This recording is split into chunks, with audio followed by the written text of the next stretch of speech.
नमस्कार दोस्तों, स्वागत है आपका जीके लाइव पाठशाला में। Uttar Pradesh police SI exam के लिए यूथ कंपटीशन टाइम्स का, जिसमें हम लोग जो है 5 प्रैक्टिस सेट कवर कर चुके थे।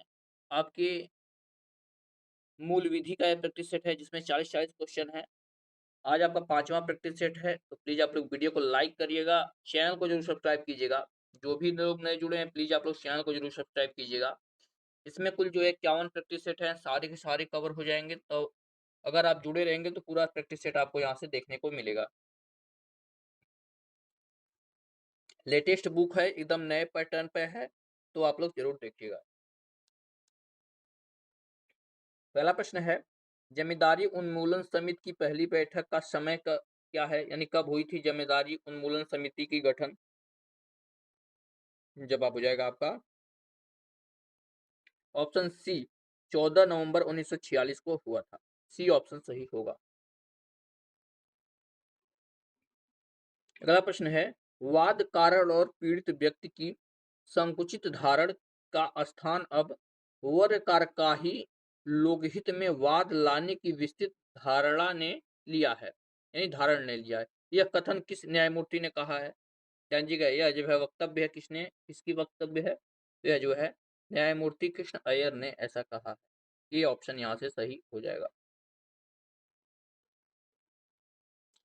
अगला प्रश्न है, निम्नलिखित में से किस पर जनहित याचिका यानी पीआईएल के रूप में विचार नहीं किया जा सकता? जवाब है आपका ऑप्शन बी, यानी मकान मालिक और किराएदार के मामले में जनहित याचिका नहीं हो सकती, और पेंशन मामले में जो कि संबंधित सेवा मामला जो भी है यहाँ पर जनहित याचिका के रूप में पीआईएल नहीं दायर किया जा सकता। हो जाएगा आपका ए और बी दोनों, बी ऑप्शन यहाँ से होगा।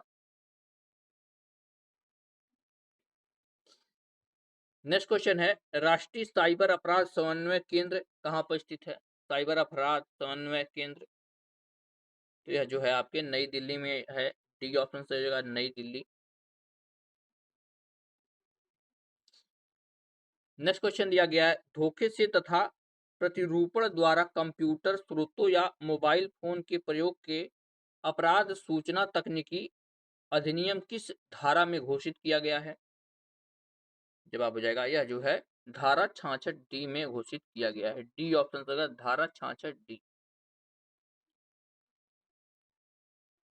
अगला प्रश्न, भारतीय सूचना प्रौद्योगिकी एवं प्रबंधन संस्थान केरल, जो कि आपका Indian institute of information technology and management है, इसके द्वारा विकसित मोबाइल ऐप का नाम बताइए। यानी इसके द्वारा जो है कौन सा मोबाइल ऐप विकसित किया गया है? तो यह जो है क्षेमम ऐप विकसित किया गया है। ए ऑप्शन सही है, कौन सा? क्षेमम ऐप। नेक्स्ट क्वेश्चन, सूचना प्रौद्योगिकी अधिनियम कौन से वर्ष में लागू हुआ था? सूचना प्रौद्योगिकी अधिनियम, तो यह जो है सन 2000 में आया था। बी ऑप्शन सही होगा, सन 2000। नेक्स्ट क्वेश्चन दिया गया है, भारतीय संविधान का कौन सा अनुच्छेद किसी व्यक्ति को निवारक निरोध की गई गिरफ्तारी से संरक्षण प्रदान करता है? जवाब हो जाएगा ऑप्शन बी, अनुच्छेद 22 का 4 से लेकर 7 तक है। अनुच्छेद 22 में जो है क्लॉज 4 से लेकर 7 तक इसका वर्णन किया गया है। अगला प्रश्न है, निम्न में से किस राज्य में राष्ट्रीय सुरक्षा अधिनियम का विस्तार नहीं है? किस राज्य में राष्ट्रीय सुरक्षा अधिनियम नहीं लागू है? जवाब है ऑप्शन डी, इनमें से कोई नहीं, यानी सभी राज्यों में जो है राष्ट्रीय सुरक्षा अधिनियम लागू है। अगला प्रश्न है, भ्रष्टाचार निवारक अधिनियम के अधीन दंडनीय अपराध से आरोपित व्यक्ति यानी अभियुक्त क्या हो सकता है? जवाब हो जाएगा ऑप्शन ए, अपने मामले में स्वयं सक्षम साक्षी हो सकता है। ऑप्शन यहाँ से ए सही होगा, स्वयं साक्षी वह बन सकता है। अगला प्रश्न है, भ्रष्टाचार निवारक अधिनियम 1988 में कुल कितनी धाराएं हैं? तो इसमें कुल 31 धाराएं हैं। सी ऑप्शन सही होगा, कितनी है? 31 धाराएं हैं। अगला प्रश्न है, आयकर अधिनियम के अनुसार निम्नलिखित में से कौन सी एक व्यक्ति की आवासीय स्थिति नहीं है? जवाब हो जाएगा आपका ऑप्शन नंबर यहाँ से बी, अनिवासी लेकिन सामान्यतः अनिवासी नहीं। यहाँ से आपका बी ऑप्शन सही हो जाएगा। अगला प्रश्न दिया गया है, आयकर का शुल्क आयकर अधिनियम 1961 की किस धारा के तहत परिभाषित किया गया है? आयकर का शुल्क जवाब हो जाएगा ऑप्शन नंबर डी, धारा 4 में परिभाषित किया गया है। डी ऑप्शन सही होगा।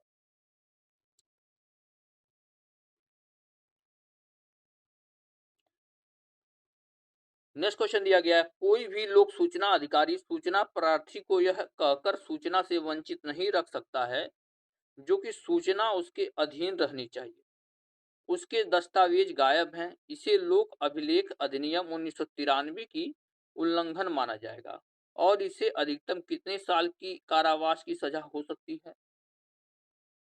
जवाब हो जाएगा अधिकतम 5 साल की कारावास की सजा हो सकती है। सी आपका सही जवाब होगा।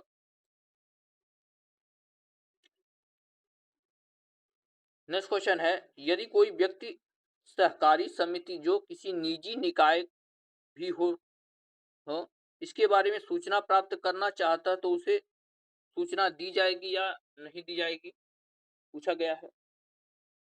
जवाब हो जाएगा ऑप्शन नंबर सी, सूचना दी जाएगी यदि ऐसा सूचना सूचना अधिकार अधिनियम द्वारा प्रतिसिद्ध न हो तो, यानी उसे रोका न गया हो तो वह सूचना निश्चित रूप से दी जाएगी।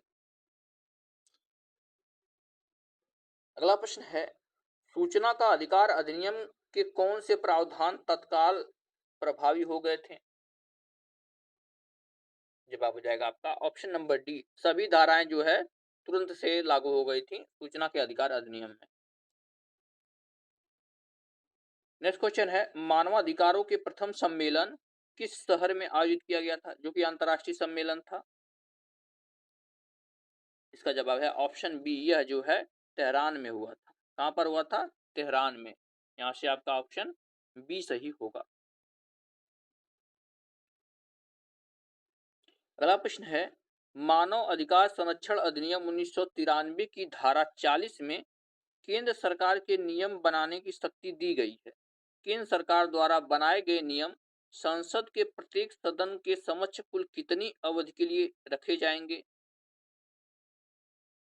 जवाब है यह जो है 30 दिन के लिए रखे जाएंगे। बी ऑप्शन सही है, 30 दिन। अगला प्रश्न है, मानवाधिकार आयोग के कार्यों एवं उद्देश्यों का उपबंध है मानवाधिकार संरक्षण अधिनियम में किस धारा में है इसका वर्णन? जवाब हो जाएगा यह जो है धारा 12 में इसका वर्णन किया गया है।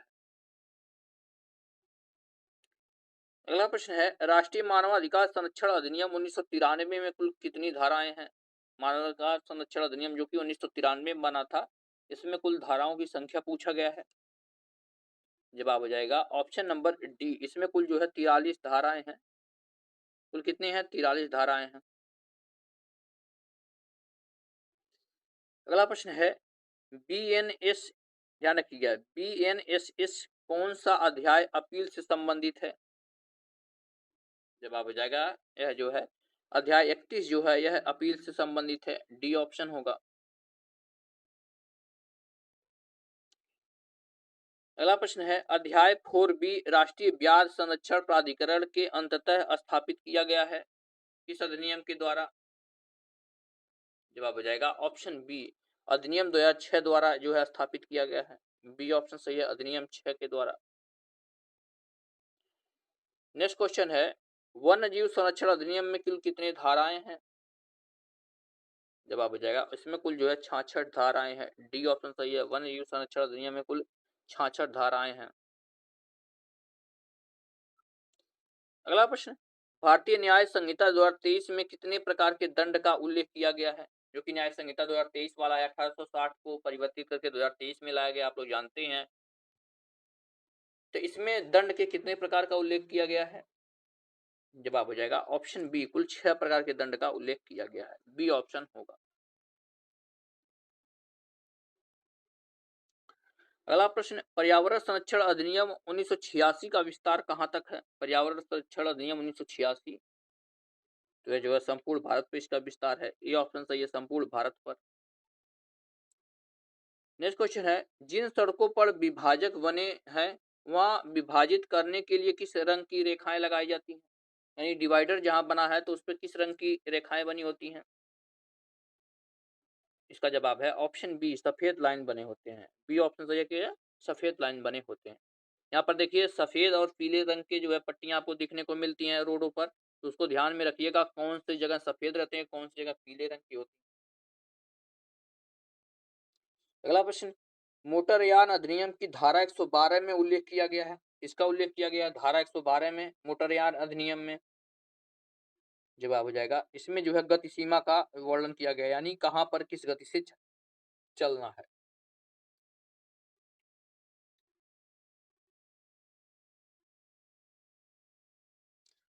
अगला प्रश्न है मोटरयान अधिनियम 1988 का विस्तार कहाँ तक है? जवाब हो जाएगा इसका विस्तार जो है संपूर्ण भारत पर है। कहाँ पर है? संपूर्ण भारत पर है।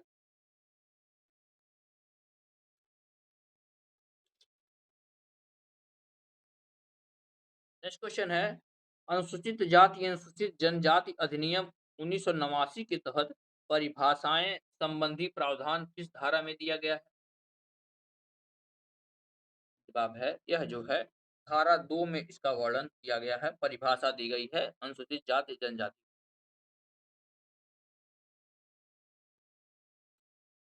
नेक्स्ट क्वेश्चन है किशोर न्याय यानी बालकों की देख-रेख और संरक्षण संबंधित अधिनियम 2015 की किस धारा में दत्तक ग्रहण परिभाषित है? यानी दत्तक पुत्र को मतलब गोद लेने से संबंधित प्रावधान किसमें दिया गया है? जवाब हो जाता है आपका ऑप्शन नंबर बी, यह जो है धारा 2 के क्लॉज 2 में इसका वर्णन किया गया है। दत्तक ग्रहण यानी गोद लेने से संबंधित प्रावधान इसमें है।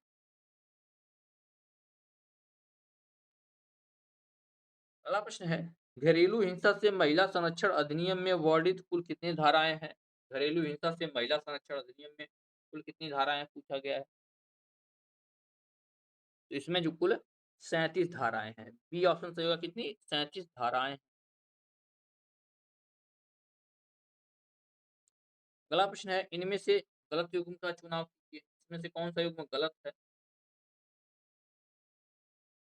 जवाब हो जाता है आपका ऑप्शन नंबर यहाँ से डी, छोटे मामलों में अपील न होना धारा 372 में वर्णन है, यह गलत है। यानी किसी भी मामले में अपील हम कर सकते हैं, यहाँ से डी ऑप्शन हो जाएगा।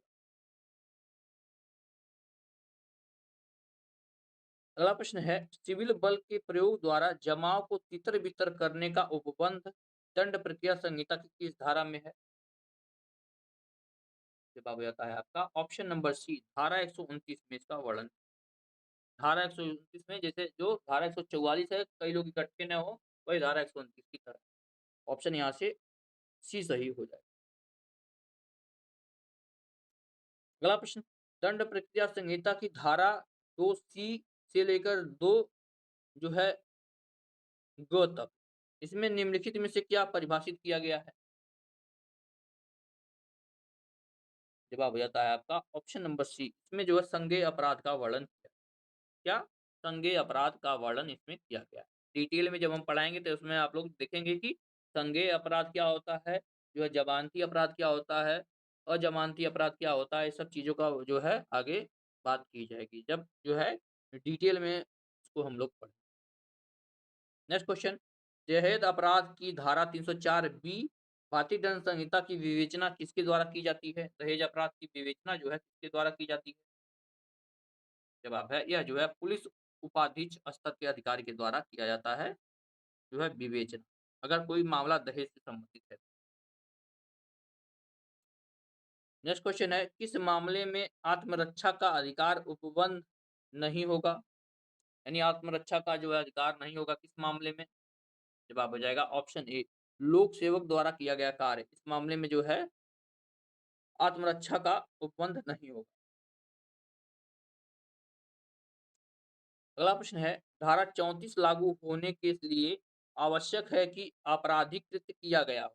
कितने व्यक्तियों के द्वारा किया गया तब धारा 34 लागू होता है? जवाब हो जाएगा ऑप्शन डी, एक से अधिक व्यक्तियों द्वारा कोई अपराध किया जाता है तो वहां पर जो है धारा 34 लागू होता है। यहाँ से आपका डी ऑप्शन सही होगा। नेक्स्ट क्वेश्चन है भारतीय दंड संहिता में कुल कितनी धाराएं हैं? भारतीय दंड संहिता में जवाब है ऑप्शन नंबर सी, इसमें जो है कुल 511 धाराएं हैं। सी ऑप्शन सही का 511 धाराएँ। अगला प्रश्न है, भारतीय न्याय संहिता 2023 में कुल कितनी धाराएँ हैं? जवाब हो जाएगा इसमें कुल जो है 20 धाराएँ हैं। ऑप्शन यहाँ से ए सही होगा, कुल 20 धाराएँ हैं।